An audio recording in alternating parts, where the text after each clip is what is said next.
Meeting for the City Commission for Tuesday, October 8th, 2019 may come to order. Please silence all cell phones. City Clerk, please call the roll. Vice Mayor Hartman. Here. Commissioner Sacks. Here. Commissioner McGurk. Here. Commissioner Colodi. Here. Thank you. Mayor Owen is absent. Thank you. Police Department Chaplain Pete Carter will give the invocation. Please stand for the invocation and remain standing for the Pledge of Allegiance. Let us pray. Lord, we thank you for this day. We thank you for this opportunity to assemble and to discuss those things that might serve to make our communities and our city better in the spirit of fairness and equality. We thank you for all those who serve our city faithfully. Continue to lead, guide, and protect them as they do so.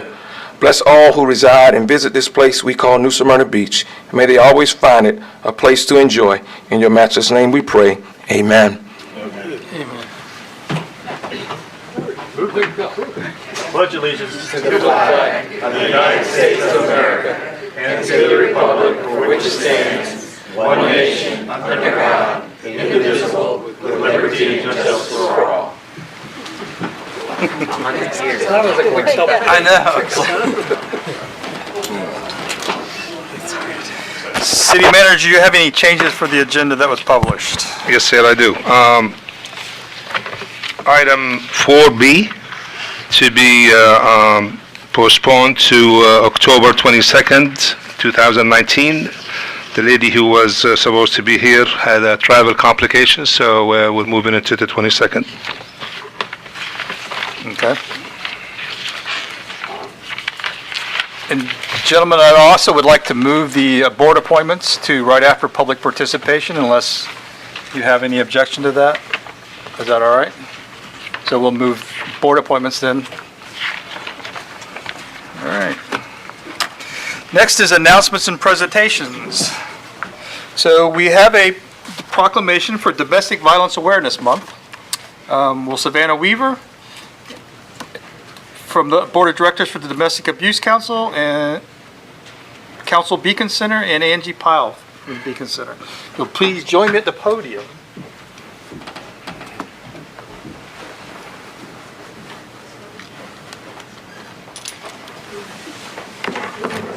So we kind of talk funny in city government. We do a lot of whereases and stuff. So if you'll bear with me, okay?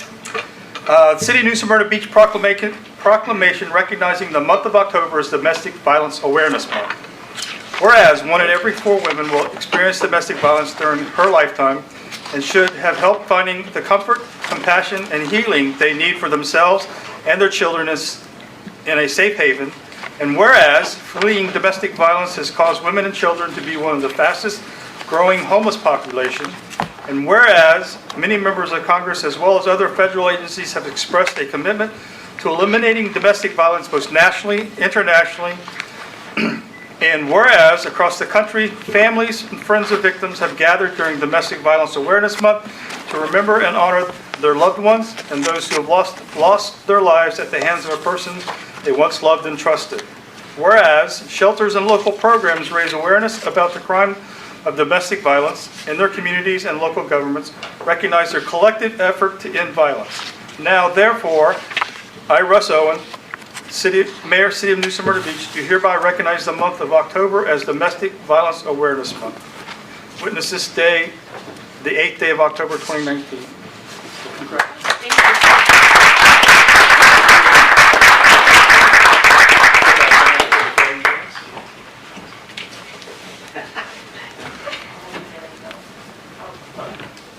Okay. 1, 2, 3. One more. 1, 2, 3. Thank you so much.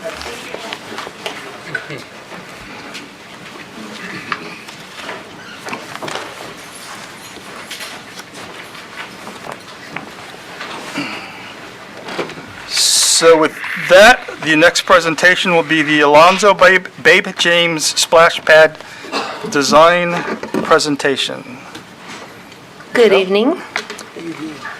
Michelle Valance, Capital Projects Manager for the city.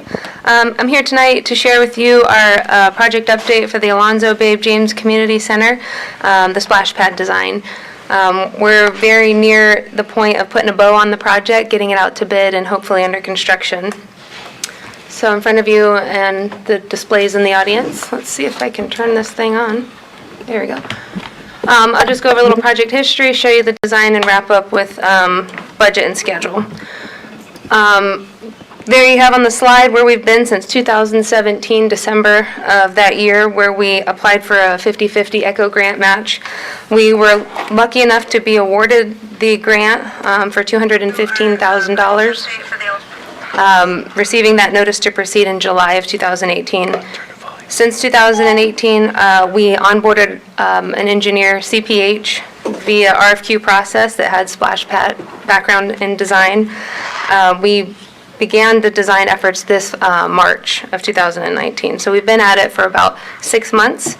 We've had a kickoff meeting, we had a public meeting, and did a social outreach effort on the theming and concept for the splash pad. And we have since, this past Friday, sat with the city's TRS team and went through their comments from planning, engineering, building, fire, etc. So we're here tonight, again, to share with you all the design and get any input that you wish to see in the design before we put it out to bid. So quickly, where are we at? Here on the screen, this is the Babe James Community Center, an aerial site. You can see the building there in the bottom left.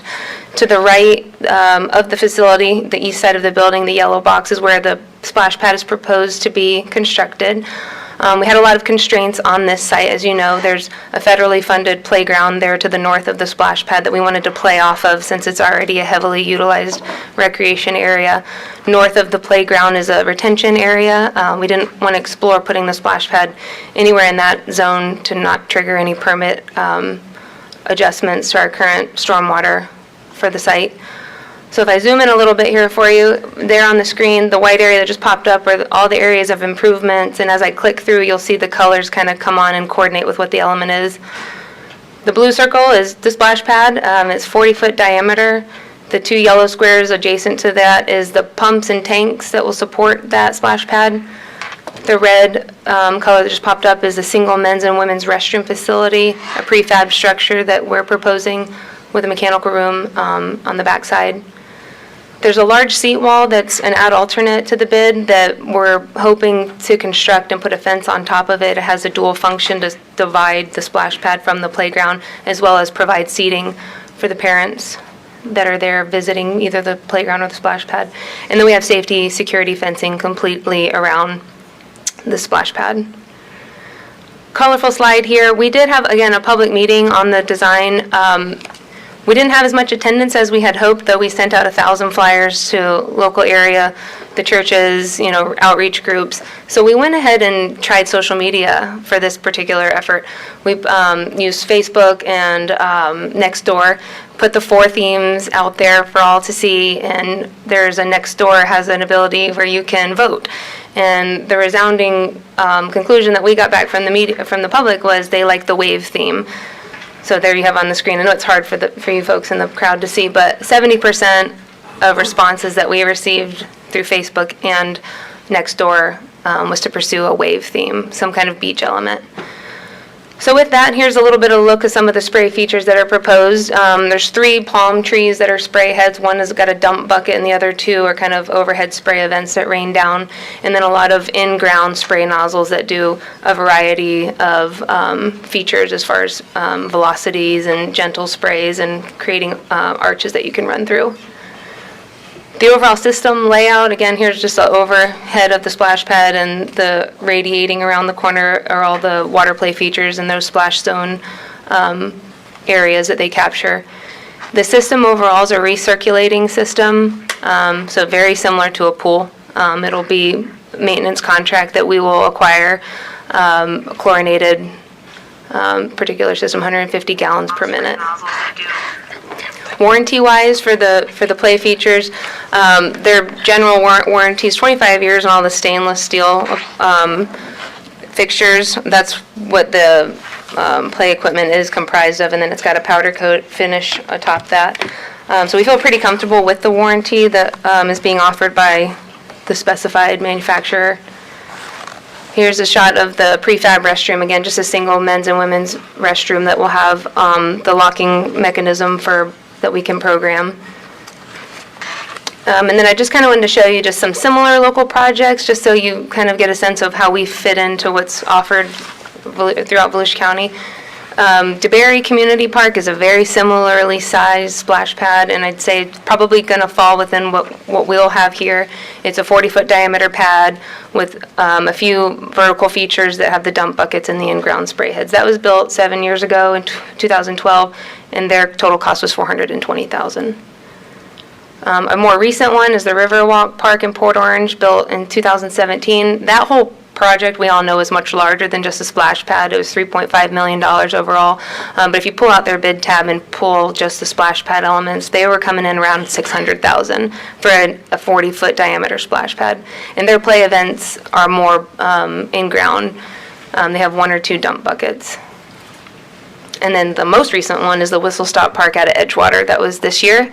They have no overhead vertical features. It's all just in-ground spray heads. I guess the benefit that they have is they have a little bit larger of an area for water play. I'll close on budget and schedule. I know this is, again, hard to see, but we did roll over the carry forward projects from last year. The full value of the project rolled forward for us to utilize this year. Again, $430,000 is the total project cost.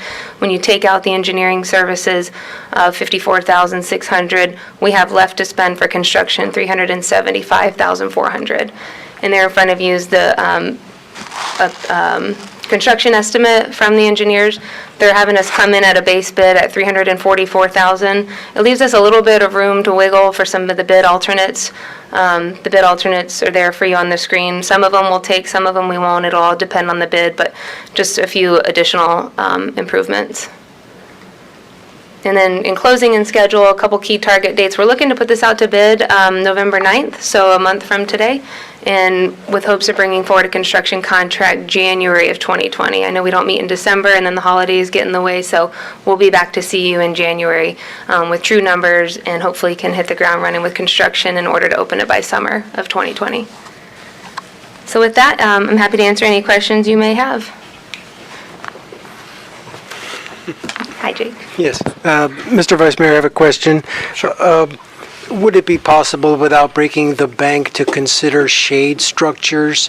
I know that we develop all of those cancer-causing things during our young years. Sure. So shade with this is a little tricky.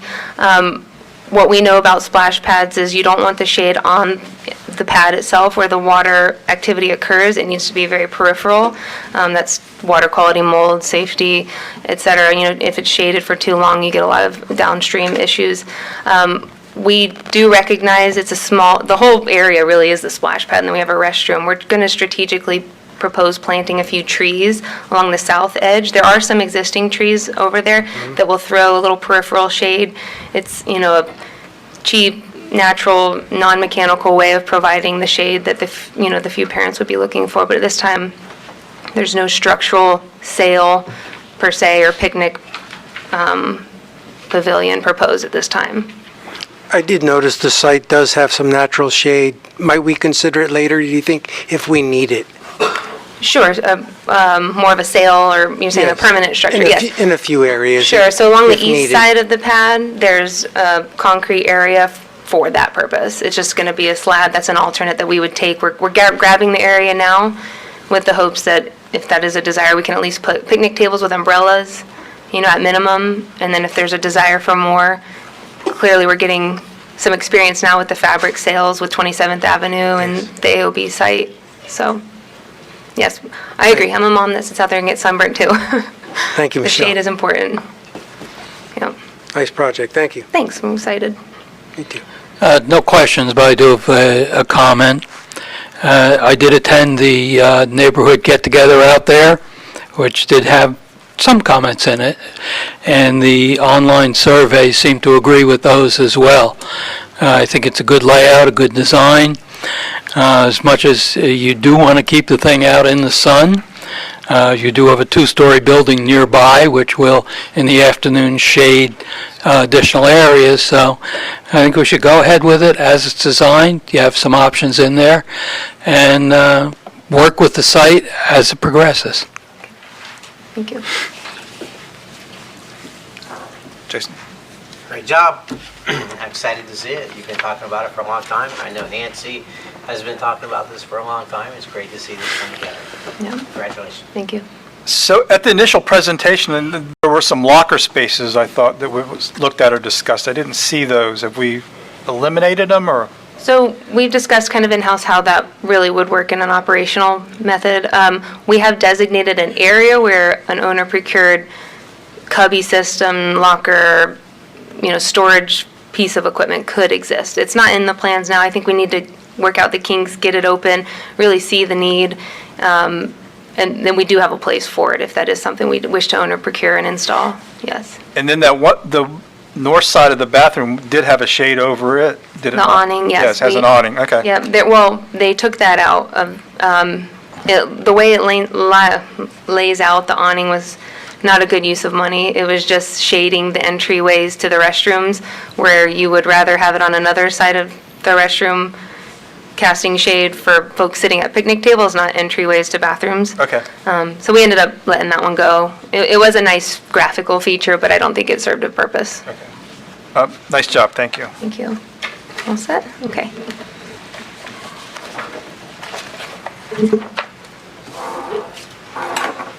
That concludes our presentations and announcements. At this time, we're at public participation. This is your chance to address the commission on any city business you'd like to speak. Please speak only from the podium and direct remarks to the commission as a body and not individually to a member of the commission or staff. You will be given 3 minutes to speak. We ask you to strictly limit your comments to the time allotted so that you may have a chance to be heard. Large groups representing single issues or views are asked to pick a spokesperson. Other members of the group in the attendance not speaking can identify by a show of hands. I do have one other thing that I'd like before we get started. We have all received a copy of an email from Mr. Tolley. It was a written statement. We've all seen it, read it, and it will be a part of the public record from this point going forward. So please state your name and address. My name is Rocco Chiricella. I own a business on 518 Washington Street. My wife handed out a chronology of our concerns. Our issue is the off-site business signage issue that's been going on this past week. I've put together some bullet points, so hopefully I get this under 3 minutes. The business affected is Washington Street Crossing Consigners Depot. The owner is my wife, Debbie Chiricella. Her time in business, we are starting our second year at 518 Washington Street, New Smyrna Beach. The type of business, we are dealers in antiques, collectibles, art, rusty gold, new and used furniture, and finds from all over the country. A picker's paradise. We have had a professional sandwich board sign made in place with the permission of the Muffler Man on the corner, which is on their private property of Dixie Highway and Washington Street, stating 600 feet to our location. That's the concept of the sign. Our sign was confiscated last Thursday due to a complaint of other business signs on and near Canal Street. Since the introduction of our sign at the off-site location 600 feet away from our business, we have seen nearly a 40% increase of traffic and sales to our business. Realize we are in an area, the historic west side of New Smyrna Beach, that hasn't had a business that is destination oriented. This business, which is the gateway building into the historic west side, which we aimed at conforming to the railroad history, which the historic west side is noted for. We were not subjected to adhere to historic rules, however. Our building and grounds speak volumes positively. We chose this property due to the publicized economic redevelopment concept. In a short time, our business has been very successful. Our concern centers namely that the city officials recognize a change or a modification to the rule which is needed, which can help small businesses strive in New Smyrna Beach. We highly recommend getting some input and concerns from our business owners affected, working cohesively with whomever is tasked to come up with a solution equitable for all. As an interim measure, we are requesting a moratorium or suspension of the off-site advertising rule until final decision is rendered. Acknowledgement that this issue has been brought up before City Council and Planning Board to produce a possible equitable solution. We believe in working in a positive manner to achieve what's fair for all. While understanding that everyone gets everything they want, we are just asking our representatives for fairness. Thank you. Thank you.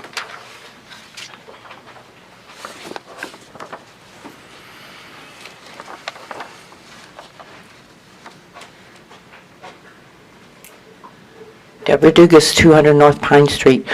I don't know what the particulars are of this issue, but I just saw these people present at Planning and Zoning last night, and I just wanted to say, without their sign on US 1, I never would have found their building. Again, I don't know the particulars of it, but I think it's a good idea when people are not right on the direct route and they have permission for their sign. Again, I don't know the issue, but I do know that that helped me get to their shop. Thank you.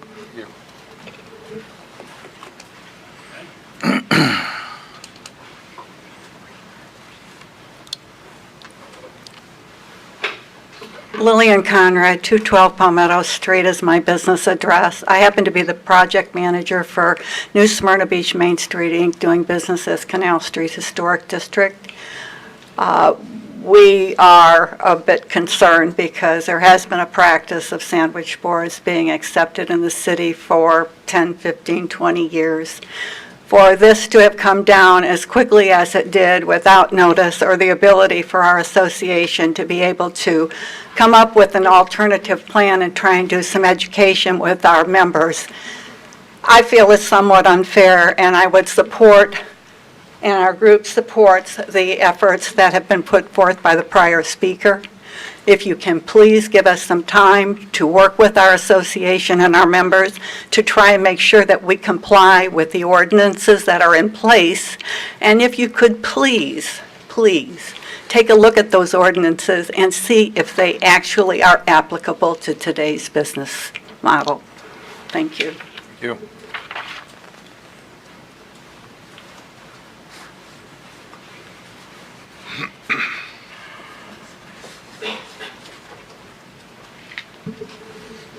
Alana McCarty, co-owner of the Florida Local, located at 202 Julia Street.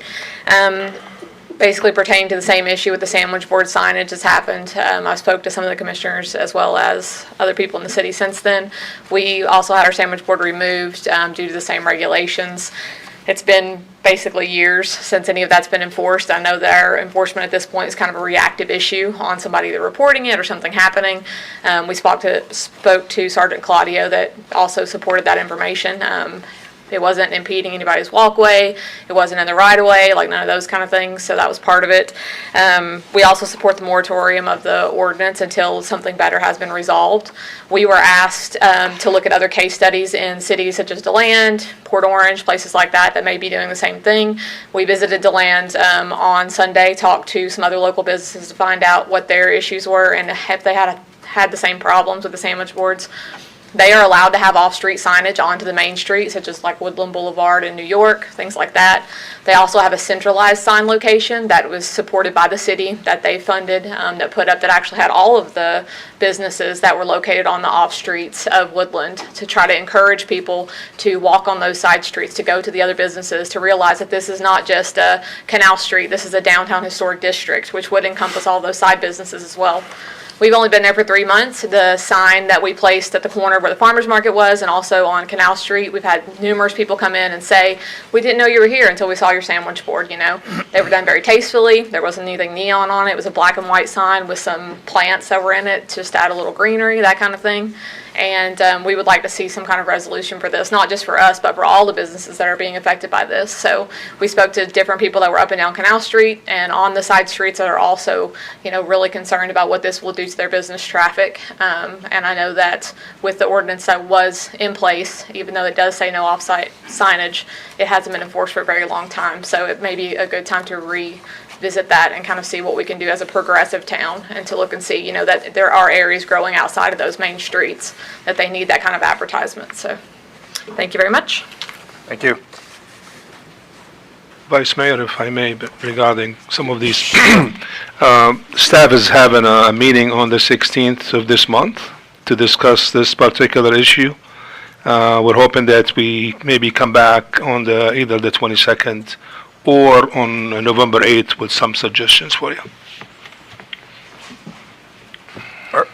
Are we doing anything with holding off on enforcement until Well, then? that's what we'll do. That's what Okay. we'll do, All come right. back to you and give you some options. Okay, thank you.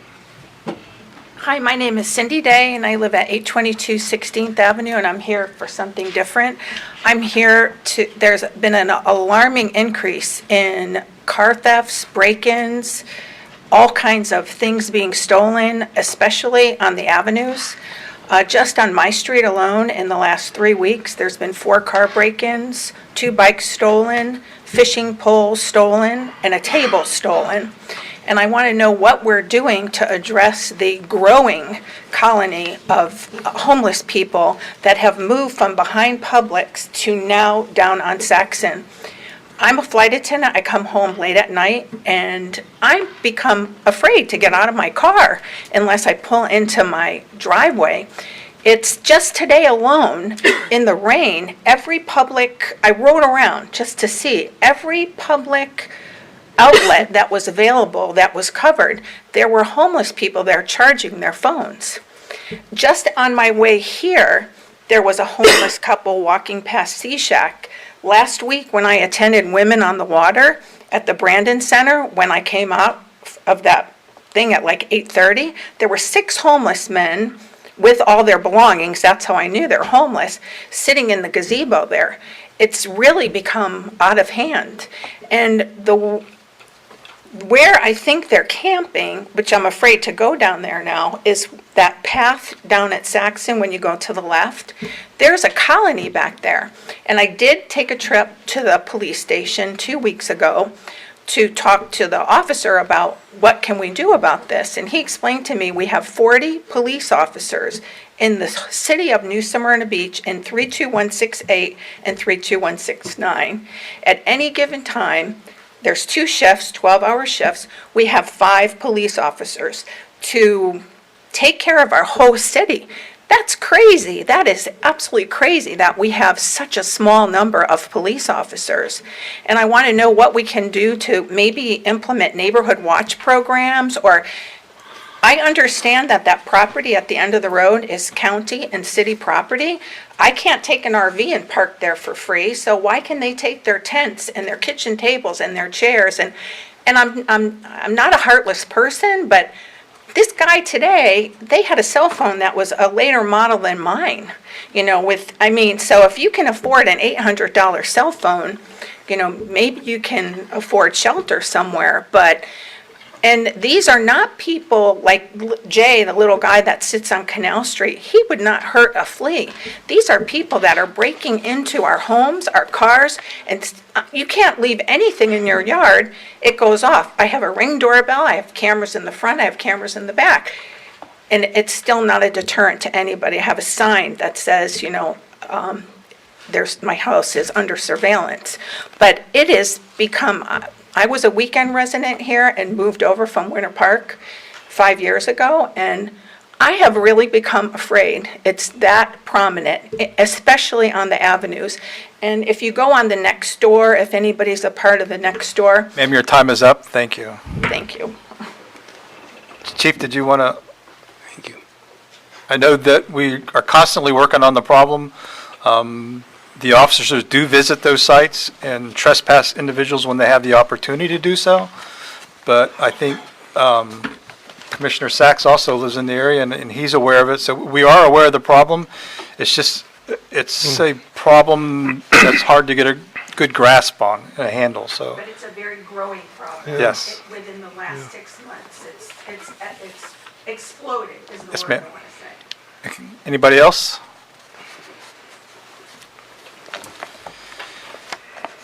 Mr. Vice Mayor, may I make a quick comment? Sure. Ma'am, kindly, I use those trails extensively myself. I fish back there. I'll be looking myself to see if there's any homeless activity. We did break up a camp that was there. I don't know of any ongoing. It is quite possible. And we're trying to find a link between the people that may live there and any crime in the area. Yes, we are experiencing a spate, and I'm sure you're taking all the precautions necessary, I would lock up everything. People are not locking their doors, they're leaving their bicycles out. They're crimes of opportunity, but I understand your concern for your safety, and we'll try and help you out as best we can. My neighbor's bike was on the back porch, so they came right Yes. between our two houses. Yes, ma'am, you've had your 3 Yes. minutes. Thank you. Thank you. Randy Herman, 108 Esther. I would just like to make a suggestion from the last meeting where you decided to do the evaluation on the interim position before the next meeting, and each of you will be doing individual evaluations, and you don't have a common form.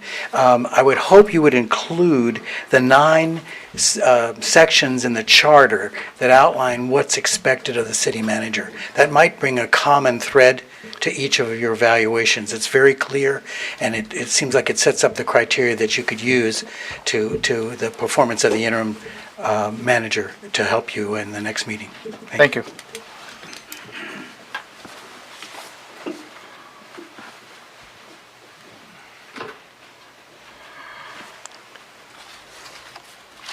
Anybody else? All right, that concludes the public comment section. So we will go ahead and move item number 10, boards and commissions at this time. The first item is the Charter Review Committee. Each zone commit shall appoint 2 citizens, one in their zone, 1 citizenry at large. Please state the citizen from which zone, and then a citizen at large, beginning to my left with Commissioner McGurk. Vice Mayor Hartman, can I jump in for Oh, a I'm second? sorry, yeah. We actually need to also bring up 7A, which revises the charter review resolution and establishes that you guys are appointing. So if you could just quickly run through 7A and then the nominations. I'm sorry I didn't mention that before. I apologize. All right, 7A, administrative items. Resolution number 5519. Consider adoption of a resolution was adopted with revised resolution number 4719, the Charter Review Committee. City Attorney, please read the resolution by title only. A resolution of the City of New Smyrna Beach amending Resolution 4719, a Charter Review Committee, revising the appointment process, removing the election of officers, and providing an effective date. And at your last commission meeting, we clarified the appointment process, so the changes that have been made to the resolution reflect that you each appoint 2, except the mayor, who appoints 3 members to the board. We also inserted the resign to run provision. Anyone who files qualifying paperwork to become a candidate for the commission will be deemed to have automatically resigned. And finally, the last change was a recommendation from our facilitator, Marilyn Crotty. Instead of electing a chair and a vice chair, that all members be equal, and the neutral facilitator will run the meetings. Okay. Any comments? All right, on to item number 10, boards and commissions. The Charter Review Oh, Committee. we need a vote on that. We have to vote on it. I'm sorry. Move to approve the changes. Second. Any other discussion? All those in favor? Or, there I go again. Go, Kelly, please call the roll. Commissioner Sacks? Yes. Commissioner McGurk? Yes. Vice Mayor Hartman? Yes. Commissioner Colodi? Yes. Thank you. Now we'll go to 10. Charter Review Committee appointments. Each zone commissioner shall appoint 2 citizens, 1 in their zone, 1 citizenry at large. Please state the citizen from your zone and then the citizen at large, beginning to my left, Commissioner McGurk. And we'll go that way, but I think Mr. Colodi wants to have a comment first. Yes, he does. The mayor's not here, and I understand the mayor is more than happy to make his 3 appointments at a later date. I myself am ready to proceed. However, I think that it's a very important matter, and I would like to see him here. I would like to see this delayed for 2 weeks. It will not slow the process down. It will not delay anything, but it will give a more open appearance to our appointments. It's my own personal feeling. I think, Mayor, Vice Mayor, if I Go may ahead. speak, I think we've gotten in the weeds with these appointments. They're appointments, either they reach out to you, you reach out to them, they know you're going to appoint them. I certainly, I at least, I've had my appointments ready for a few weeks now. I'm ready to get, I can at least appoint mine today. And maybe people who still need some more time can wait till the following week. I'm not sure why we keep delaying this.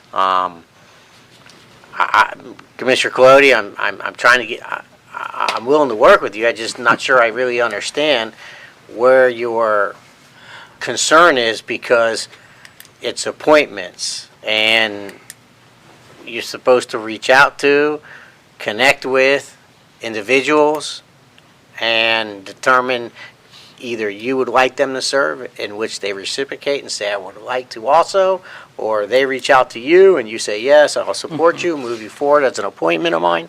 So I'm confused on the, exactly where you say there's maybe not transparency or something. No, I'll clarify.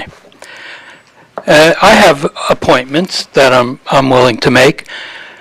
I have more than 2 people that I find that are very highly qualified.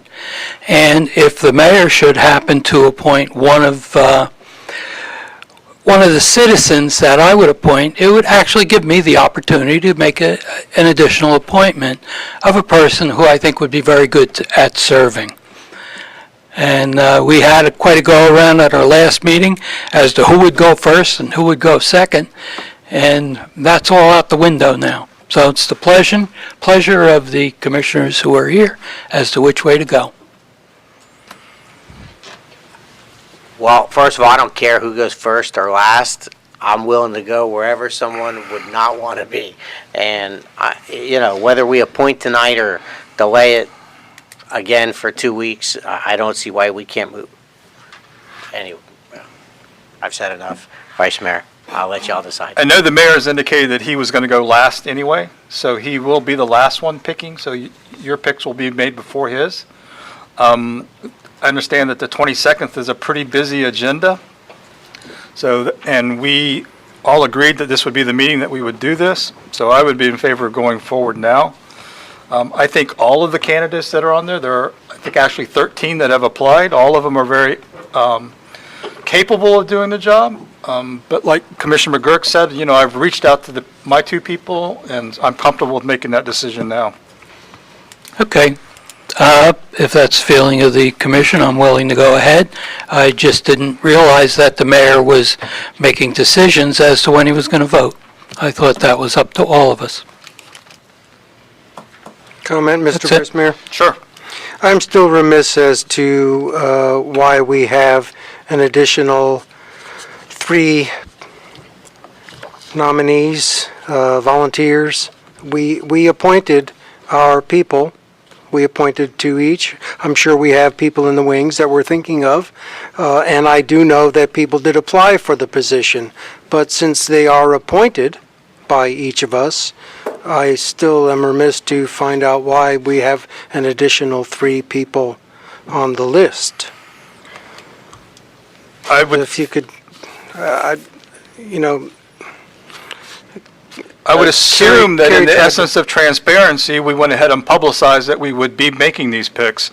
And so it was publicized, applications were accepted, so that if there were, up until recently, one of my picks was waffling, so that would have given me an option for another person. So I think that's why we ended up with more applicants than we actually have positions for. But So I think it was done in the fairness of transparency and openness to the citizens out there. So yes, that's well and good, and I fully agree. I just wonder, if one of our appointees cannot serve, the commissioner does get to pick his own appointee, correct? He does not go to the pool of those applying? Question for council? So my understanding is you're picking from the list. So if somebody hasn't submitted their application, I'm not sure how you would select them. So, that's not my interpretation. I'm not sure where the list came from, other than it was felt that anyone can apply and a commissioner can pick any person that applies. The list to me is, that each commissioner makes an appointment.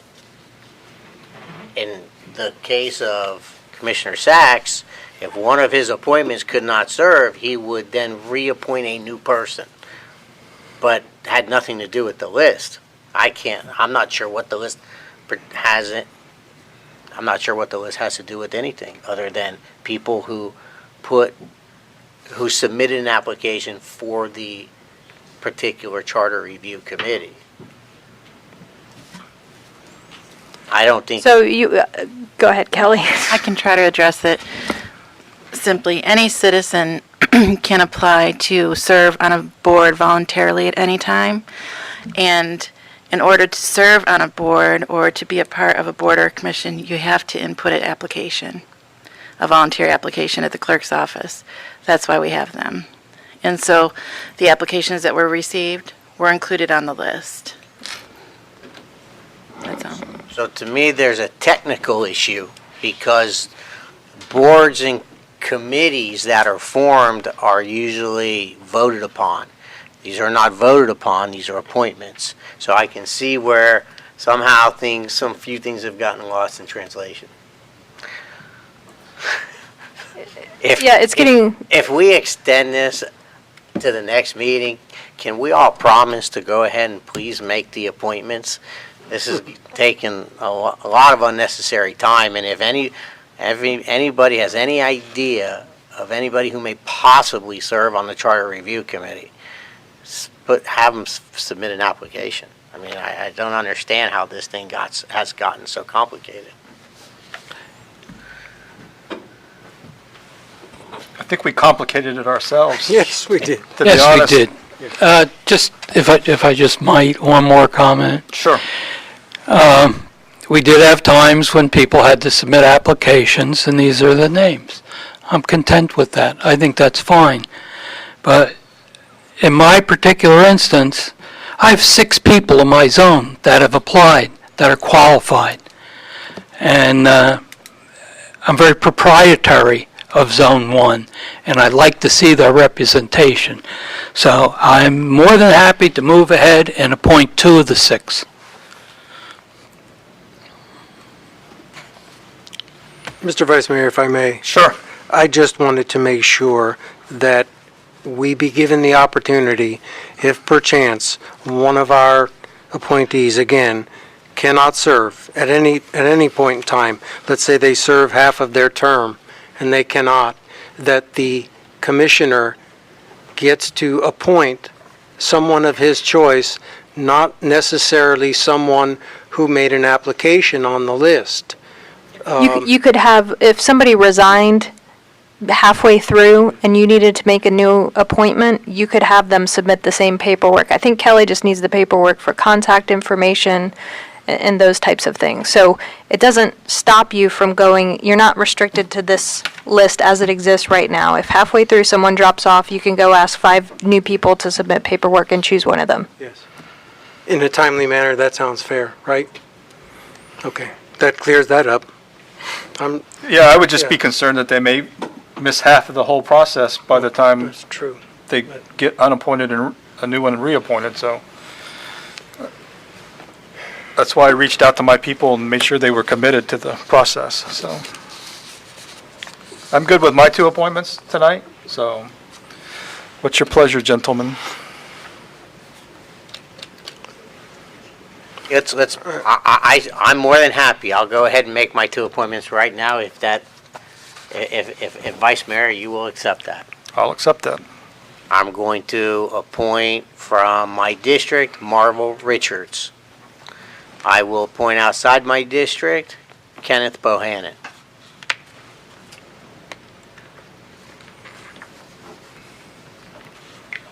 And I'm ready if you are. Okay. I have Lisa Martin, and Marie Bushy. Marie Bushy is from my zone, Lisa Martin is from Zone 1. She will serve at large, and Marie Bushy from Zone 2. Okay. And I know, Mr. Clody, you kind of wanted to go last, so if you don't, no objection, I'll go next. Okay. I'm going to appoint Kirk Jones from District 4 and Christine, now I forgot her name, Elninsky, I'm sorry, Elninsky. Christine Elninsky, as my at-large person. Okay, my appointments are Sally Gillespie, 610 North Peninsula Avenue, and Marty Danaher, 115 Lagoon Court.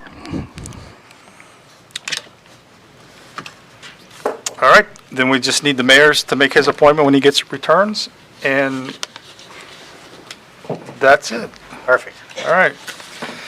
Next board is the Planning and Zoning Board. We're going to consider reappointment or appointment of two members with the term expiring October 31st, 2022. The term of current member, Herb Gardner and Stephen Casserly, will expire on October 31st, 2019. Vice Chair Casserly has respectfully declined consideration for another board appointment. Member Herb Gardner has expressed a desire and willingness to serve on the Planning and Zoning Board for another term. This would be his second term if he's appointed. So I guess first off, is there a motion to reappoint Herb Gardner to the Planning Board? I'll make that motion. Do we have to Second. accept, if I may interrupt, do we have to accept the resignation of Mr. Casserly as a body? No, because, well, he's expired, so yeah, Thank he's you. not resigning. Okay. So there was a motion and a second. Any discussion? Kelly, call the roll, please. Vice Mayor Hartman, Yes. Commissioner Clody, Yes. Commissioner Sacks, Yes. and Commissioner McGurk. Yes. Thank you. All right, we want to please thank Mr. Casserly for his service. I believe 8 years he spent on the board, and it was always a pleasure to watch him work. He was very into his position and took it faithfully and sincerely, so we thank him for that. And I don't see Herb out there, so congratulations, you get another 4 years. So now we have one appointment, 3 years. So we have now one more opening for the Planning and Zoning Board, and I believe we have 7 members that have applied. Does anyone? Could they make a nomination? Sure. Mr. Hulvershorn. I think he's highly qualified. Well, do we want to make a nomination, or do we just, Kelly, want to pass out ballots and we take the top vote getter? You want to try that once? I think we should have nominations. Okay. All right, so And we if I have, may add, Mr. Hulvershorn comes highly qualified as a planner and I understand, an educator.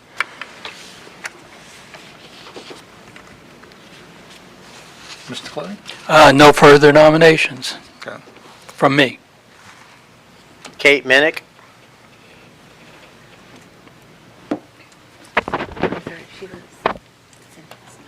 I didn't see her. She contacted us on Friday, and she was declined. She removed her application. It's in the script. Oh, okay. I was not made aware of it. Sorry.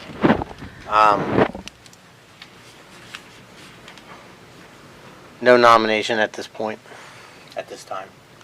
And I would nominate Carl Hodges. I think he would be a good mix for the board. He's a contractor builder, so he has some experience in that levels. We have planners and engineers and all those already on the board, architects, so I think that would be a fair mix for the board. So we have 2 names before us then, Mr. Hodges and Mr. Holver. Kelly will pass out the ballots.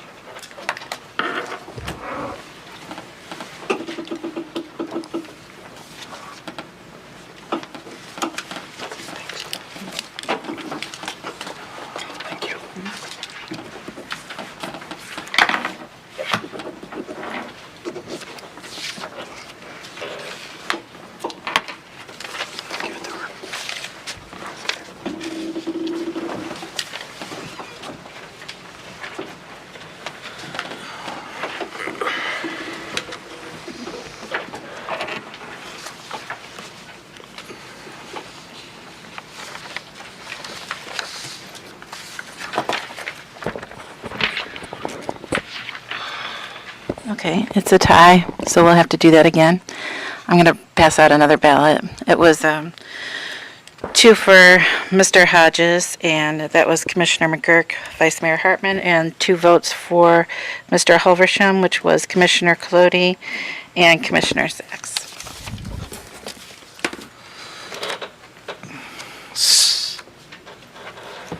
So your board appointment procedures, it says if the vacancy is not filled on the 3rd ballot, the vacancy shall be continued to the next regular meeting of the city commission.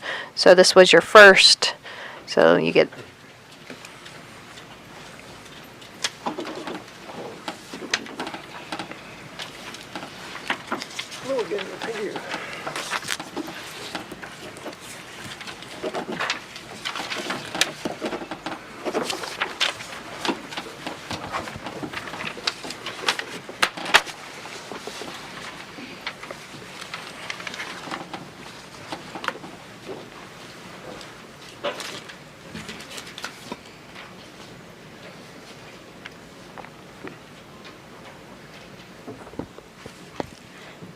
And it's another tie. It's the same thing. Mr. Halversham received 2 votes, and that was from Commissioner Sacks and Commissioner Colodi.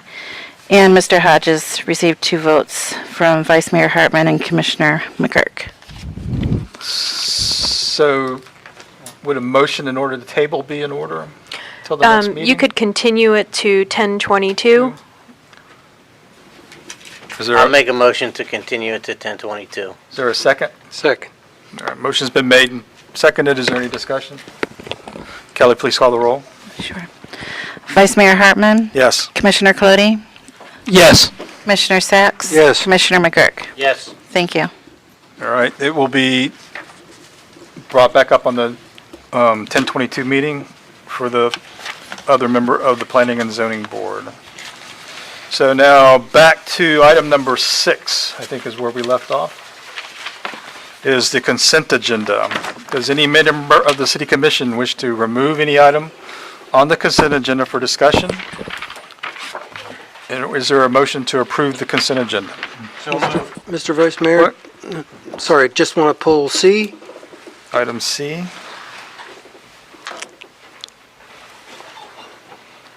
Commissioner Colodi? No. Okay. All right, so is there a motion to approve A, B, D, E, and F? So moved. Second. Motion's been made and second. Kelly, call the roll. Commissioner Colodi? Yes. Commissioner Sacks? Yes. Commissioner McGurk? Yes. Vice Mayor Hartman? Yes. Thanks. Thank you. Okay, item number C, Mr. Sacks. Yes, Sacks. I'm concerned about the text regarding the Housing Authority revision. We had 3 choices. I think it had to do with the configuration and number of bedrooms. And it's my assumption that the county is allowing an addition of funds if we go with 2 bedrooms. Am I correct?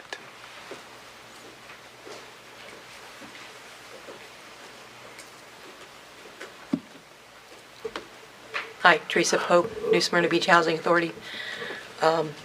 We have not received anything from the county stating they would do additional funding for the duplex, Phase 2 of our senior project. So right now, we have a commitment of $200,000 from the county, commitment of $75,000 from the CRA, and a commitment from the Development Corporation of $55,000, which brings us to $330,000. The bid came in way above the necessary amounts that we have, so the project will be rebuilt, bid right now as a 1-bedroom, 1-bath duplex. So, question, Ms. Pope, would the county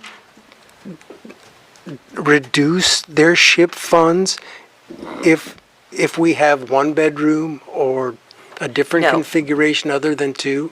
Because 2 No. seems like the optimal for a family. It kind of made sense.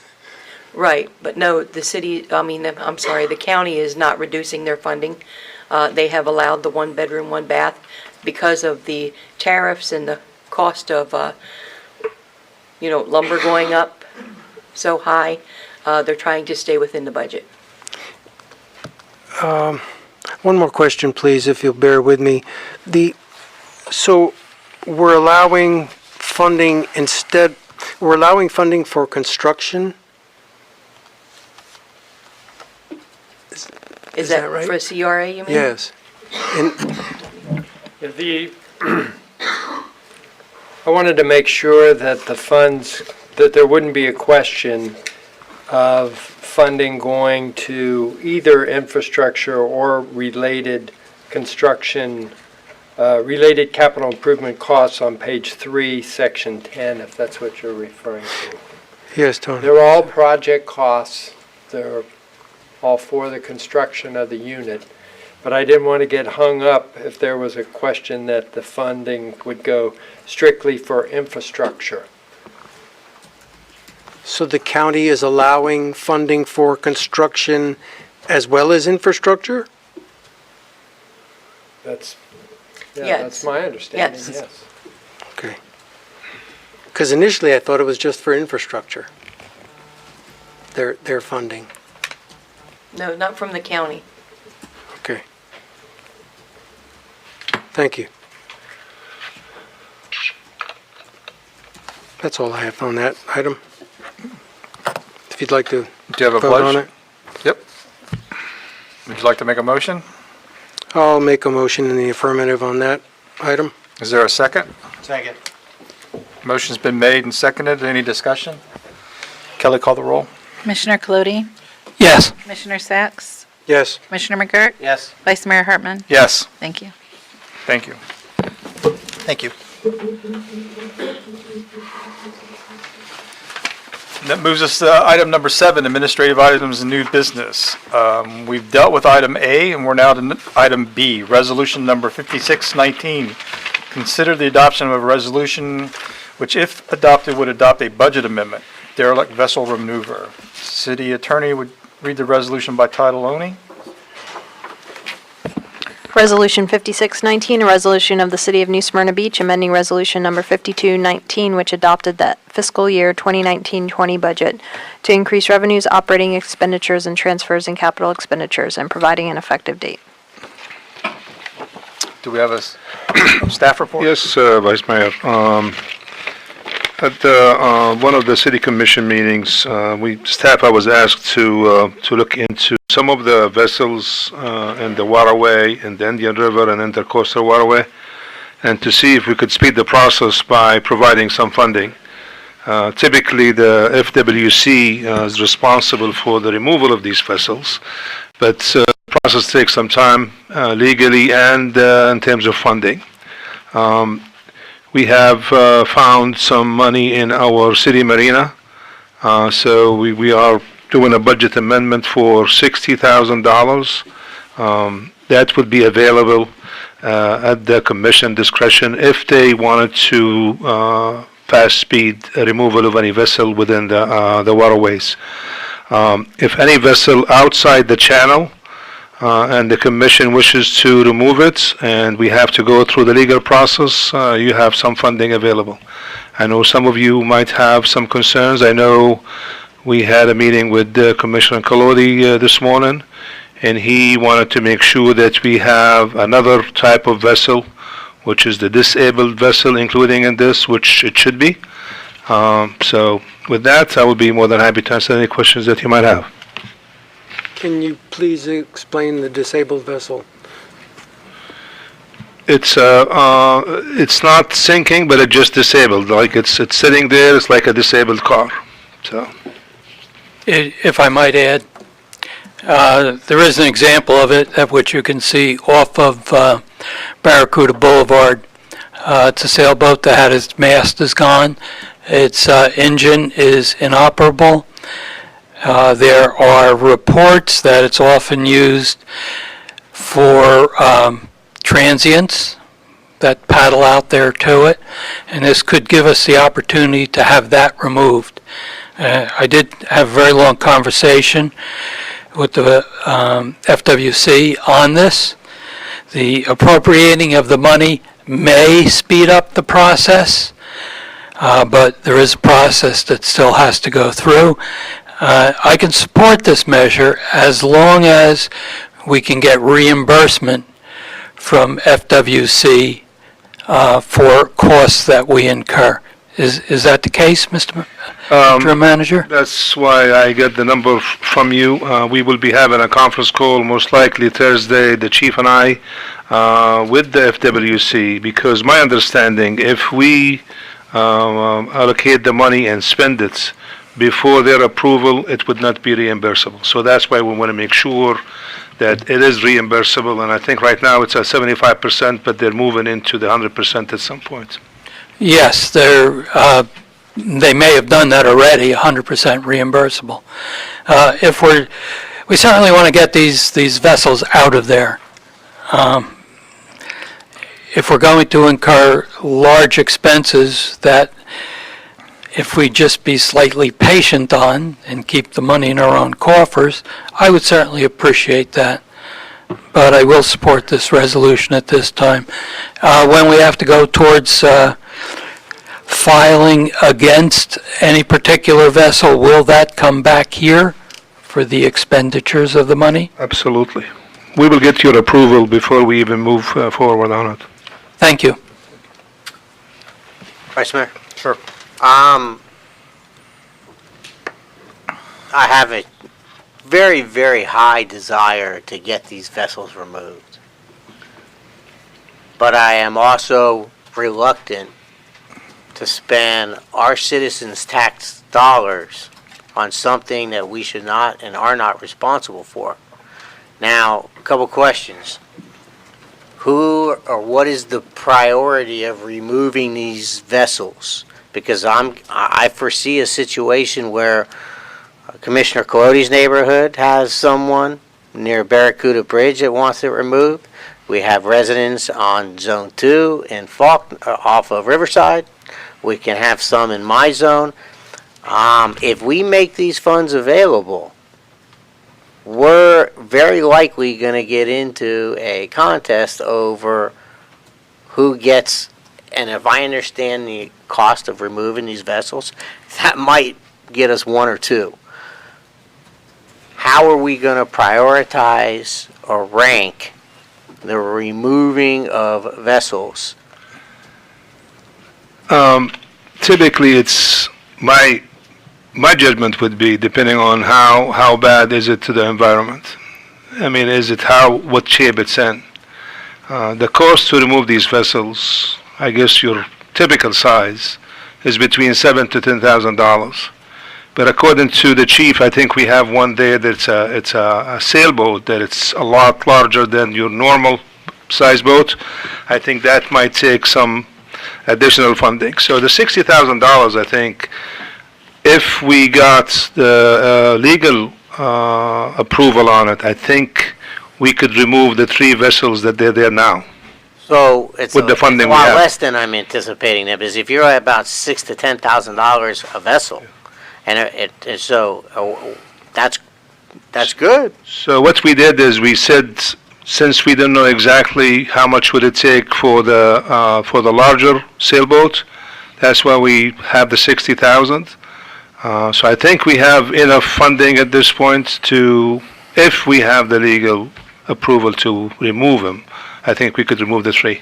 All right, what I'd like to reiterate is that we make sure we have the reimbursement funds applied for and to some degree secured, not just a theory out there that we can someday be reimbursed.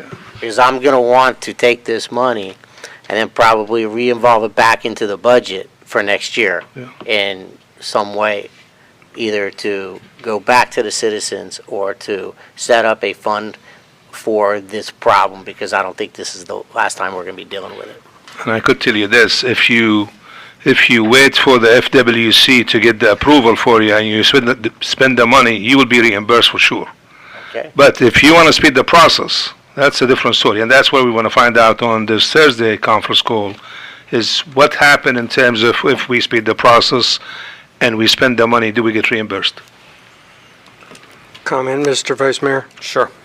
I think it is essential that we move these boats as soon as possible. They're hazards to navigation.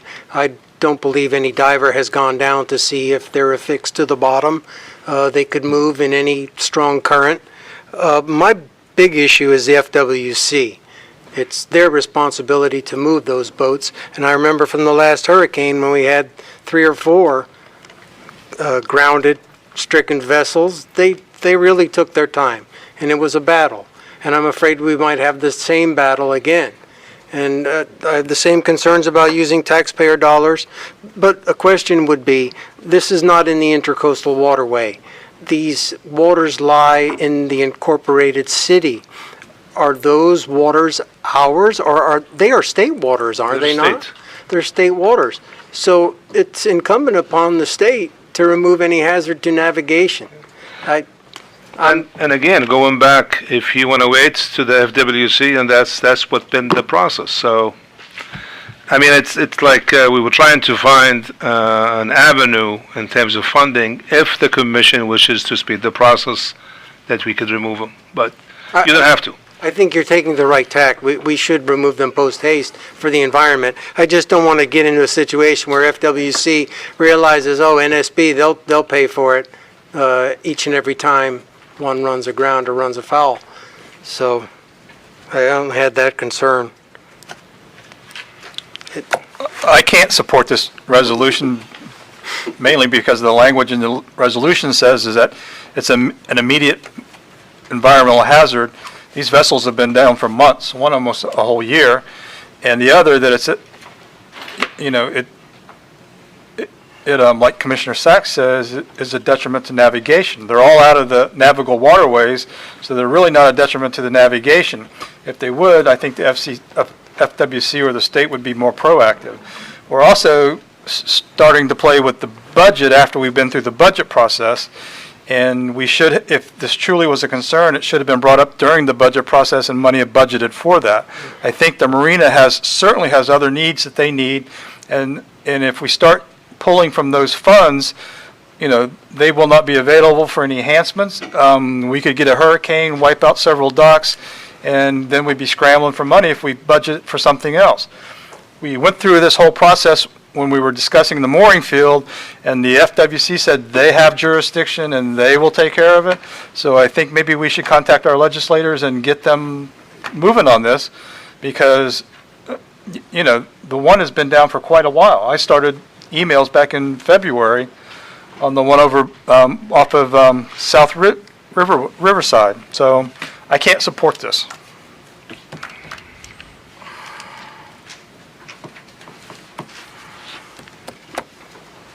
So, gentlemen, what's your pleasure?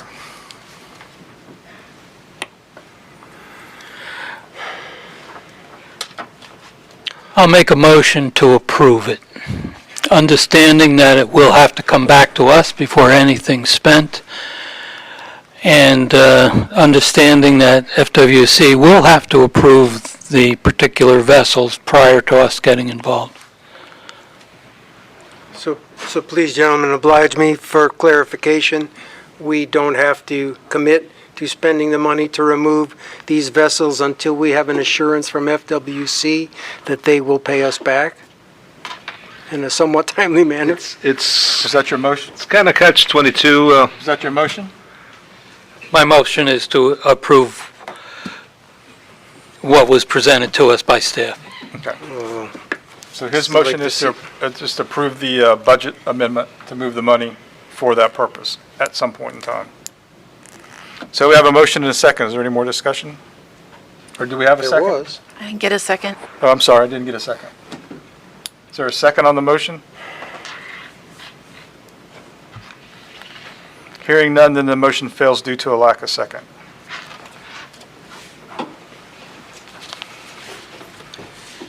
Anybody else want to take a shot at it?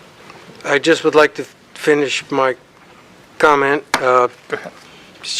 We did already petition or ask the FWC to remove the vessels. We did. We did, and they said, It just takes time. So we were asked to kind of find a fastest way, and so that's what we did. okay, go on. All right, so 7B fails or is not adopted. And we're moving on to number 8, ordinances, second reading and public hearings. Number A, ordinance number 2119 is to conduct a second reading of an ordinance with which, if adopted, would amend the City of New Smyrna Beach Comprehensive Plan. Element 1, introduction, and element number 11, intergovernmental coordination. City Attorney will read the ordinance by title only. Ordinance 2119, an ordinance amending the city comprehensive plan, amending element 1, introduction, and element 11, intergovernmental coordination, providing for public hearing, providing for conflicting ordinances, and providing an effective date. City Manager, we have a report. Yes, we do. We have a brief report. Good evening, Vice Mayor and Commissioners. At the Commission's direction several months ago, we paused our comprehensive plan updating process, and we now have a consultant on board. That's GAI's Community Solutions Group to help guide us through this process. GAI is actively reviewing the comprehensive plan. We're now resuming bringing the various elements back through the Planning and Zoning Board and to the City Commission. Tonight we have the introduction and the intergovernmental coordination element. This is second reading. These two items are very administrative in nature. There are no policy changes in either of these two elements. Just briefly on the introduction, it's really minor text edits to match current statutory process. It added a reference to the ISBA, which was adopted after the previous update. The intergovernmental coordination element, this identifies mechanisms for coordinating services with other agencies. It also added a reference to the ISBA. It updated text based on current coordination arrangements with other agencies, including police, fire, economic development, utilities, and beach management. Again, also text edits reflecting the current status of intergovernmental coordination. At the April 1st Planning and Zoning Board meeting, the board voted 4-0 to recommend approval. GAI, our consultant, did review these two elements, and since they were administrative in nature, they had no substantive comments. They provided a letter recommending approval. We're focusing their efforts on the more policy-driven elements that will be before you in the coming months. Staff recommends approval. Our planning staff is here and ready to address any questions. Thank you. This is a public hearing, so we're now open to the public if anybody would like to speak on this matter. Seeing and hearing none, we'll close the public hearing. Is there any discussion among the commission? I make a motion to approve. Motion's been made and seconded. Any other further discussion? No. Kelly, please call the roll. Commissioner McGurk? Yes. Commissioner Sacks? Yes. Commissioner Cludy? Yes. Vice Mayor Hartman? Yes. Thank you. All right, item number B, ordinance number 60-19, to conduct a second reading of an ordinance which, if adopted, would amend ZT 7-19, the new LDR section establishing construction site management standards. City Attorney, please read the ordinance by title only. Ordinance number 6019, an ordinance amending the City of New Smyrna Beach Land Development Regulations, creating Article 13, Construction Site Management, establishing construction site management minimum standards to minimize impacts to the neighborhood, providing for codification, providing for conflicting ordinances, providing for severability, and providing an effective date. And Commission, I sent you an email with a few corrections today, so I want to make sure that we're all looking at the same draft. It includes, I think Brian will hit most of these in his report, but there were a couple cleanup items, and I'll let Brian take over. Construction site management standards. This is a entirely new LDR section. It's based on input from the City Commission, from residents, as well as many staff members. So we currently have no written standards for construction site management, so we're left in the field trying to enforce conditions that we really don't have a code basis to enforce. These standards, as far as which sites they apply to, and this is subject to a lot of discussion, it applies to sites where construction activity encompasses more than 1 acre of land as an individual site or in a collective development. Again, more than 1 acre of construction activity. So the new requirements can be applied to sites less than 1 acre under very certain circumstances. But the 1 acre construction activity, that effectively exempts all existing single-family homes. That was not the intent to have these requirements apply to existing single-family homes. That 1 acre threshold also matches a different permitting threshold on larger projects. It's called the NPDES permit, which is basically for erosion and stormwater management on construction sites. It's a permit from the DEP if you disturb 1 acre or more, so it matches up with another permit threshold. Most of these requirements are very common. They're already being performed, and they would not require any changes in construction operation. The good contractors are already doing these things and should have no problem implementing these. On some sites, we do have problems, and again, this gives us the teeth to do some enforcement. The one item in here that does introduce a new cost to construction sites is the 6-foot chain link fence with the opaque screen around it. And we've seen this recently installed at the Beacon Apartments site over here at Alba Court, and most recently on our City Hall Annex site.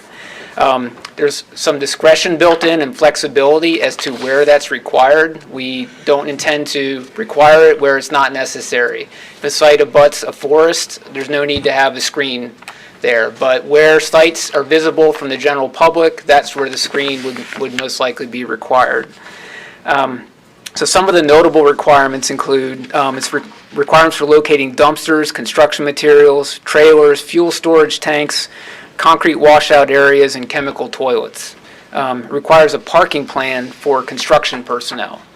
Limitations on the use of dynamic compaction methods. Establishes a maximum material stockpile height, and that height is 20 feet, would be measured from the native ground level. We initially had that at 30 feet, got some feedback, including the Planning and Zoning Board. We knocked that down to 20 feet as the maximum stockpile height. It has requirements to secure construction sites in preparation of weather emergencies, something we just recently saw with Hurricane Dorian. Has notification requirements to surrounding property owners. Has permitted days and hours for construction work. A lot of discussion on this item. We ended up on construction work is allowed Monday through Friday from 7 a.m. to 7 p.m., Saturdays from 8 to 6, and on Sundays from 11 a.m. to 6 p.m. We also added clarification on ground stabilization measures to comply with those NPDES permitting requirements, just to as a matter of reinforcing those requirements. They must be initiated within 7 calendar days of construction activity terminating, whether it's permanent or temporary. On August 5th, the Planning and Zoning Board reviewed this and voted 6-0 to recommend approval. There were some conditions that they recommended that we incorporated their input. So that's a brief overview. I'll be glad to take any questions. Mr. Vice Mayor, question for Mr. Fields. It's a public hearing, so we'll hear from the public first. So does any member of the public wish to speak to this matter?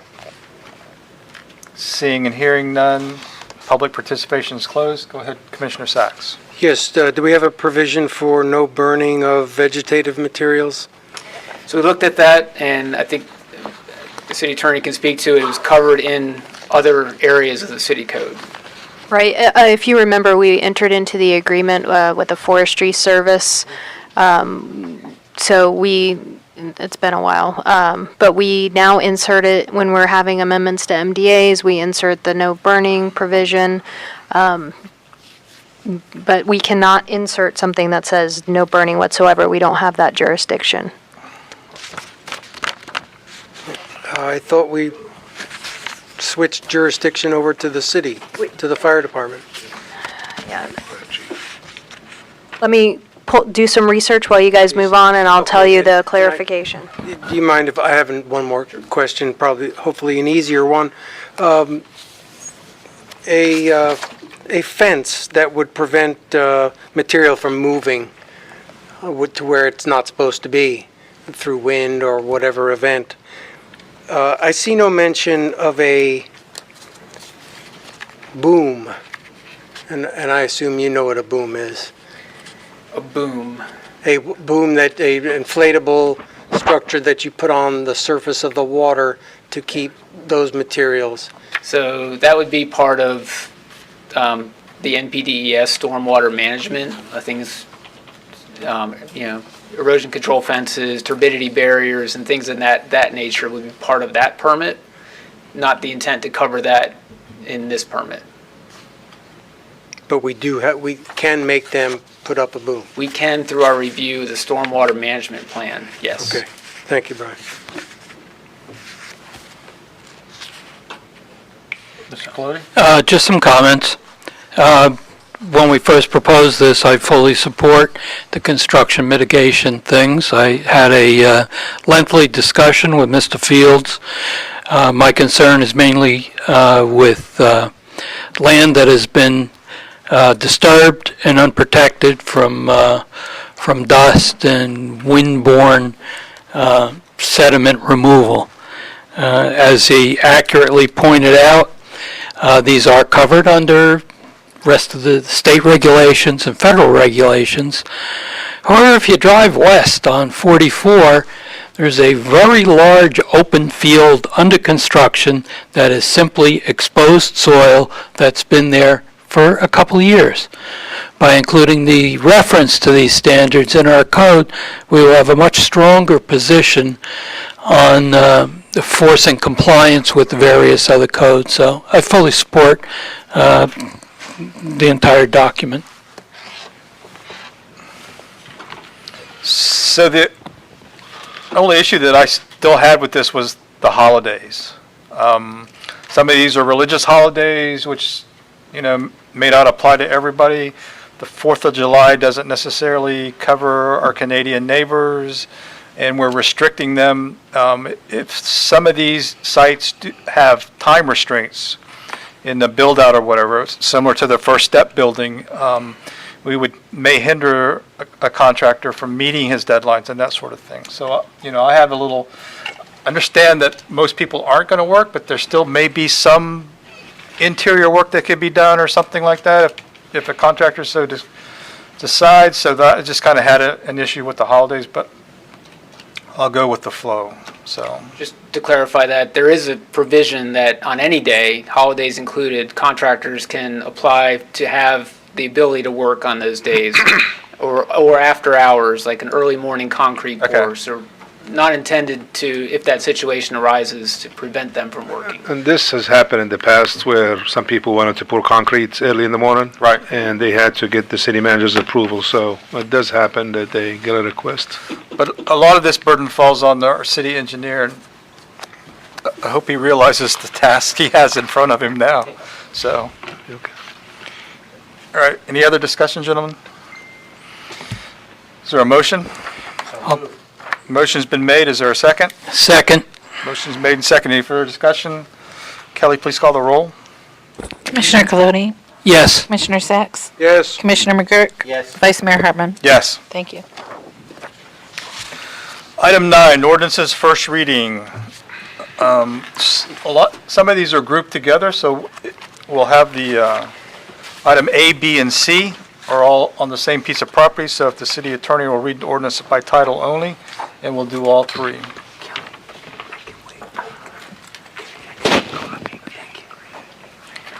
Ordinance number 6519. An ordinance annexing into the city of New Smyrna Beach 2.52 plus or minus acres of property located on the west side of South Glencoe Road, north of Cone Lake Road, addressed as 2635 Glencoe Farms Road, providing for redefining boundaries of the city, designating the property within Commission Zone 4, providing for public hearing, providing for required filings, providing for conflicting ordinances, providing for severability, and providing an effective date. Ordinance 6619, an ordinance of the City of New Smyrna Beach amending the comprehensive plan, changing the future land use designation of 2.52 plus or minus acres of land located on the west side of South Glencoe Road, north of Cone Lake Road, addressed as 2635 Glencoe Farms Road, from Volusia County Rural to City Rural, providing for amendment of the associated comprehensive plan maps to show the area incorporated into the city, providing for public hearing, providing for conflicting ordinances, and providing an effective date. All right, so ordinance 60. One more. Oh, Ordinance sorry. number 6719, an ordinance of the City of New Smyrna Beach rezoning 2.52 plus or minus acres of property located on the west side of South Glencoe Road, north of Cone Lake Road, addressed as 2635 Glencoe Farms Road, from Volusia County RA Rural Agricultural Estate to City RA Rural Agricultural Estate, providing for conflicting ordinances, providing for severability, and providing an effective date. So on ordinance 65-9, second reading and a public hearing will be held at the regular city commission meeting scheduled for October 22nd. Ordinance number 6619. Second reading and public hearing will be held at a regular city commission meeting scheduled for October 22nd. 6719, second reading and quasi-judicial public hearing will be held at the city commission meeting scheduled for October 22nd, 19. D, E, and F are also all the same address, so city attorney would please read the ordinances by title only. Ordinance number 6819, an ordinance annexing into the city of New Smyrna Beach 2.3 plus or minus acres of property located on the east side of Corbin Park Road, north of Doster Drive, addressed as 957 Corbin Park Road, providing for redefining boundaries of the city, designating the property within Commission Zone 4, providing for public hearing, providing for required filings, providing for conflicting ordinances, providing for severability, and providing an effective date. Ordinance 6919, an ordinance of the city of New Smyrna Beach amending the comprehensive plan, changing the future land use designation of 2.3 plus or minus acres of land located on the east side of Corbin Park Road, north of Doster Drive, addressed as 947 Corbin Park Road, from Volusia County Urban Low Intensity and Environmental Systems Corridor to City Low Density Residential and Conservation, providing for amendment of the associated comprehensive plan maps to show the area incorporated into the city, providing for public hearing, providing for conflicting ordinances, and providing an effective date. An ordinance of the city of New Smyrna Beach rezoning 2.3 plus or minus acres of property located on the east side of Corbin Park Road, north of Doster Drive, addressed as 957 Corbin Park Road, from Volusia County R4 Urban Single Family Residential and RC Resource Corridor to City R2 Single Family Residential and C Conservation, providing for conflicting ordinances, providing for severability, and providing an effective date. All right, on number ordinance 6819, the second reading will be, and public hearing will be held at the regular city commission meeting scheduled for October the 22nd. Ordinance number 6919, the second reading and public hearing will be held at the regular city commission meeting scheduled for October 22nd. Ordinance 7019, the second reading and quasi-judicial public hearing will be held at the regular city commission meeting for October 22nd, 2019. Ordinances G and H. If the city attorney can please read the ordinances by title only. Ordinance number 7119, an ordinance amending the City of New Smyrna Beach Comprehensive Plan, changing the future land use designation of 152 plus or minus acres generally located between Pioneer Trail and Jungle Road, west of Otter Boulevard, from city medium-density residential, low-density residential, and conservation to city conservation, providing for amendment of the associated comprehensive plan maps, providing for required transmittals, providing for public hearings, providing for conflicting ordinances, and providing an effective date. Ordinance number 7219, an ordinance of the City of New Smyrna Beach rezoning 152 plus or minus acres generally located between Pioneer Trail and Jungle Road, west of Otter Boulevard, from City C Conservation, R1 Single Family Residential, R2 Single Family Residential, and R3A Single Family and 2 Family Zero Lot Line Residential to City C Conservation, providing for conflicting ordinances, providing for severability, and providing an effective date. Mr. Vice Mayor. Sure. Comment, I understand that this is just first on this one. On which one? Either. G or H? Well, let me just explain what Okay. my concern is, and we could take it that way. My concern is that by designating these as conservation, it may not be enough to meet the requirements St. John's Water Management District, because they had on these properties specific areas on the site that had to be protected. To allow the remainder to be filled in, the Timber Trace property owners paid approximately $360,000 for 3 mitigation credits. Those transferred to the municipality, to us, when the property was sold. I do not want to lose the rights to those mitigations. They are a valuable asset. And where in Conservation C does allow riding stables and things like that, I don't want to see them, and I don't want to jeopardize what we may be able to do with these mitigation credits, whether we can sell them to somebody else in town, whether we can use them for a future project we have. I want to make sure we're protected. Now, I have spoke to our manager, and he is going to research this, and when we have our second hearing, we'll have a dedicated path forward so we can protect those rights as well as protecting the environment, and that's what the people who voted for that bond issue wanted to do. So I look forward to that, and certainly want to do everything we can to protect these properties. I certainly concur. Do we need to go ahead and schedule it for the 22nd, and then if we still need additional time, we can table at that time? Because So, I think there's other things we can do. Go ahead, Brian, and. Well, this is just the future land use and the rezone. These are the most protective categories that we have for zoning and future land use. I would recommend, and we can report back at the next meeting, to consider recording a conservation easement over the property that lists the specific activities that the commission desires to allow and prohibit beyond what's in just the zoning code. That would also be another layer of protection that could be also dedicated to a third party if the commission wanted to, again, have another layer. But through that process, I think we can address looking at the water management district credits and make sure any rights to those are preserved. I believe we can do that by the next meeting, or at latest first meeting in November. Yeah, I concur with that. I know it can be done. I don't want to delay everything. What I had wrote down here on my own notes, this is the first step. There's other things we just have to do. Okay. We have the whole committee working at this, and we got to set some guidelines for how we're going ahead so we can be uniform. I fully support this, though. I think if we have to set a date tonight, I might, just out of caution, suggest a November meeting with staff reports needing to be in a few days for them. Probably November 8th would be good.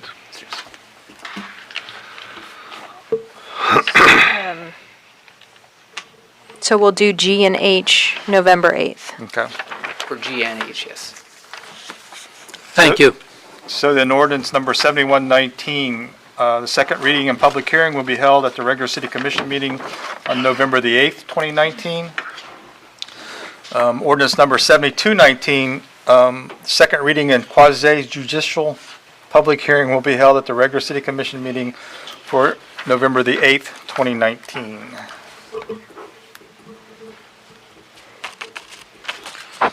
I, ordinance number 7419, to conduct the first reading, if adopted, would allow large temporary banners on buildings over 3 stories in height.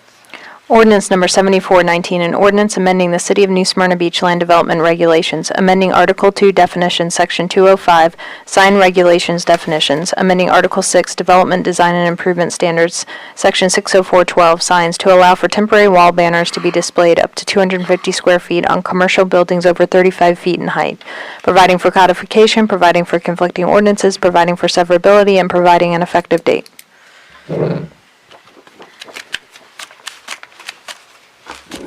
No comments? Okay, the second reading and public hearing will be held at the regular city commission meeting scheduled for October the 22nd, 2019. Vice Mayor, if I... Go ahead. I think we mentioned that the second reading would be on November 8th. It should be November 12th. Okay, November 12th.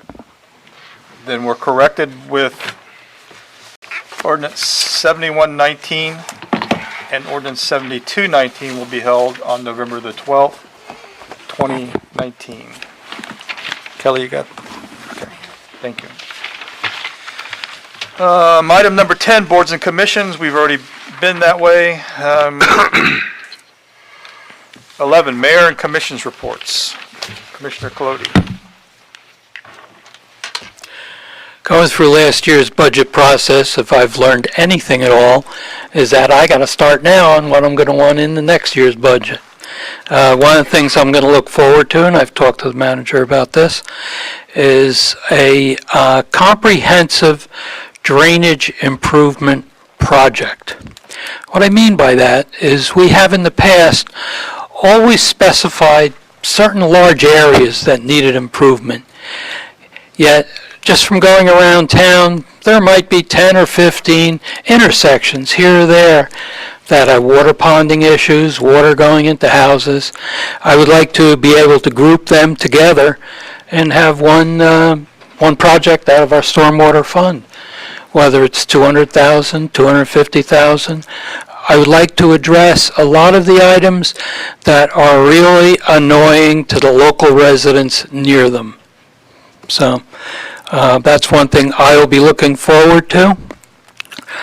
Just kind of updating you on one of the other things that was done in my own particular neighborhood. We had neighborhood meetings, and they filled out all kinds of questionnaires, and I have the results of that, which I will present to the manager. And if we need to address any of those issues, I will bring them up at a future date. Commissioner Sacks? Thank you, Vice Mayor. Just to shadow Commissioner Colodey's comment about water ponding and flooding issues, I think it should be part of a major, serious discussion that the city should have with itself. I'm very concerned going forward about how we build, where we build, what kind of sustainability we will have going forward in the face of climate disturbances. We've had a lot of rain, sometimes dry periods, but the rain events are getting sometimes unmanageable. And I would hate for our city to go the way of Houston, which, as I understand, had no planning or very little planning, and they built within floodplains. And floodplains are essentially the sides of rivers. So if you're building in floodplain that's on the side of a river, sooner or later that river's going to get you. So we need to have discussions on where we're going to build going forward. We need to be a resilient city, and that's the serious part of my comments. But on a lighter note, I'm hoping to build consensus and possibly get consensus tonight from my colleagues. Commissioner McGurk may remember, maybe Vice Mayor Hartman might also, that I had a request from the Hellenic chapter, the folks that do the monument over in the park. They had requested that our city become a sister city, with the town actually called Nea Smyrni in Athens, Greece. They had requested for us to be a sister city with them. At the time, Johnny Bledsoe had started that process, but we never really quite got it started. We never really finished it. So I'd like to have consensus from my colleagues tonight that we go forward with something really nice, a gesture of friendship. I will be contacted by the consulate for the country of Greece. They're based in Tampa. I expect to get a email or a telephone call from them very soon with that in regard, that they would like to be a sister city. I would offer my hand in friendship, our hands in friendship, and we can build on that. Something that's probably very little to no cost and a tremendous gesture that could gain in economic advances, educational, cultural. It's a really nice thing to do, to have a sister city, especially one afar across the sea. So can I get a consensus, or should I put a motion before? Hold on, refresh my memory, and then Okay. tell me what it is we actually want to do with them, or, because I didn't understand that from what you Yes. said. A sister city, if you look up sister city, it can be all encompassing, everything from educational opportunities like visiting students. It can be economic advances, tourism advances, or it can just be a gesture of friendship that you would like to develop a relationship. So why don't I propose we put it on a future meeting as an agenda item, so we can have a discussion of what exactly we're agreeing to. Because it sounds good, but I want to know if I'm committing to money, statues, what is it? In other words, let's have some discussion on it, as to what exactly it entails. If it's just a symbolic handshake, that's fine, but if it involves any kind of resources or money or dues or building of Statues and parks, No, at this point, it would just be probably a proclamation and a handshake and a visit from the consulate. I don't, see, that's the point. You can go very far and get involved financially, or you can just start with just saying, hey, we welcome you being our sister city. So I don't think it would take very much more discussion. Many cities do it. Yeah, well, if it's not something that's going to take staff time or taxpayer money, I'll certainly endorse you to go and have some kind of official handshake with the great consulate here, not Greece, Yes. right? Yes. Although you should leverage, expect to be visiting you should leverage this maybe for a trip to Greece. Listen, it sounds adorable, and as long as it's simply a good gesture, I'm all for it. Adorable would be a fine description, but I think it's a very good thing that we would do. So I'd like to make the motion now. Gentlemen, can I get a second? Your motion specifically would be? Specifically to enter into a sister city agreement with the city of Nea Smyrni. It is a suburb of Athens, Greece. I need to see that agreement, and I don't mean to sound technical, but I don't want to enter into any agreement without seeing it first. So maybe that's what I'm saying you should bring to have put on the agenda for the next meeting, or submitted to us for our next meeting during commission comments or something. If we do go forward, I will present to you a letter from the consulate, which might clear that up for you. So I can You can withdraw go my for- motion at this time unless... Yeah, you can go forward without a motion, but I do remember having a discussion about this around the 250th anniversary. There was some discussion, so maybe Kelly or somebody can research that to see if maybe we've already done this and just never got followed through or something like that. Well, we did kind of drop the torch and it didn't get followed through. Okay. So And then you can reach out and find out some specifics as to what they're looking for and what. and we'll- Yes. So we can put And the again- item on the 22nd agenda? Okay. That's fine. If you'll do that. All right. Do we need a motion for that? No, I think we have a consensus for that. Commissioner McGirt. Thank you. No comments. Actually I do. Let me just say I did. I had my town hall. I had a great turnout. I was very excited, enjoyed the people who came out. We covered a lot of issues, and you're next. I'm next. That's all, Vice Mayor. Thank you. Oh, mine next, and I have a town hall meeting. Yes. We've set the date for the Zone 4 Town Hall meeting, which will be November the 18th at the Babe James Center. Probably will start around 6 o'clock. So for those of you left in the audience or listening out there, if you plan to attend, that will be the date. So we'll look forward to that. Attended the event at the Brandon Center for the Blue Community, in which 3 of the local businesses won awards for their sustainability. It's a new program that's going on.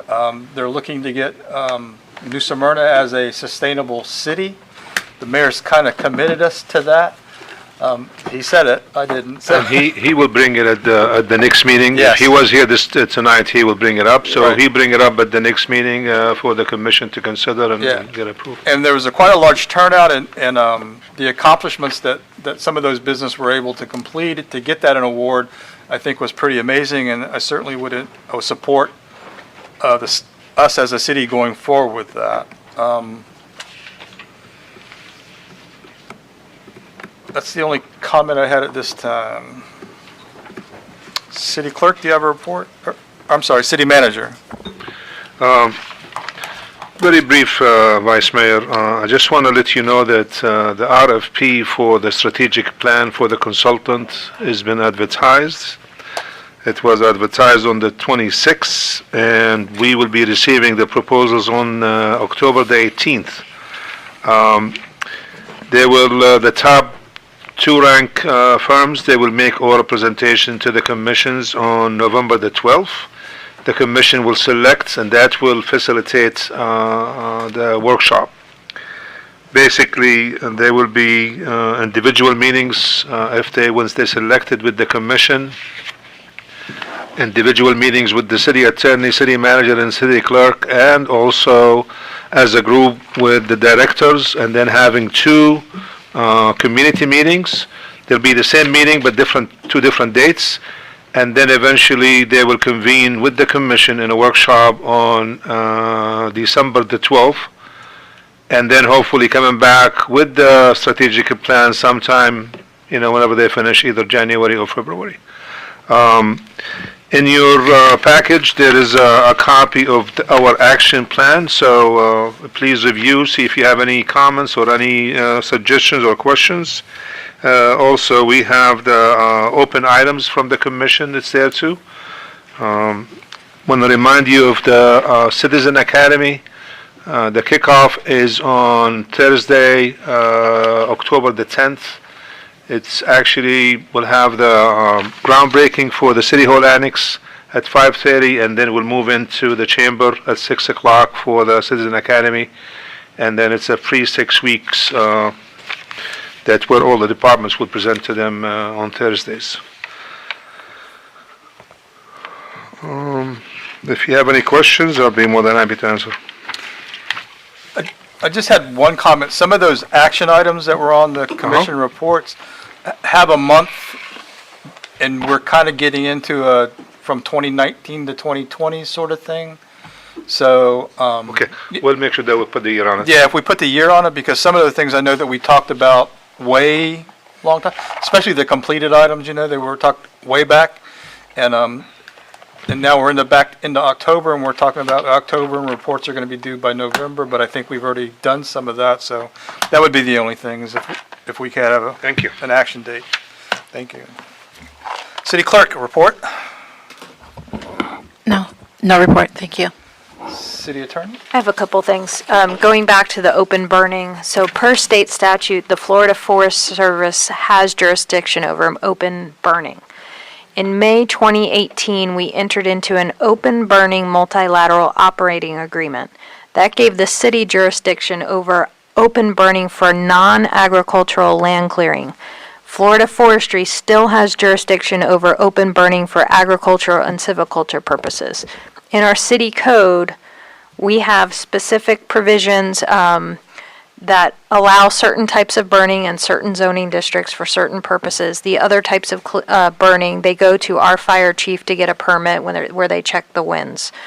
So putting a no burning allowed whatsoever created a conflict with what we have on the books and what state statute allows. So that's, hopefully we'll clear that up. The second issue I have is I have a retainer agreement. I'd like to employ the services of Shepherd, Smith, Kohlmeyer, and Hand to assist our department in some land use matters. The city code requires you all to authorize if I retain any outside counsel, so I'm looking for that approval set at a max of what has been allocated in my budget. I'll make a motion to approve that request. Second. Motion's been made, second discussion. Kelly, call the roll. Commissioner McGurk? Yes. Vice Mayor Hartman? Yes. Commissioner Sacks? Yes. Commissioner Colodi? Yes. Thank you. No further. Nothing further? If there's no further business to discuss, I declare the meeting adjourned at 9:20. 8:20. 8:20. Just, You didn't want me to get my... I didn't want you to get your... Yeah.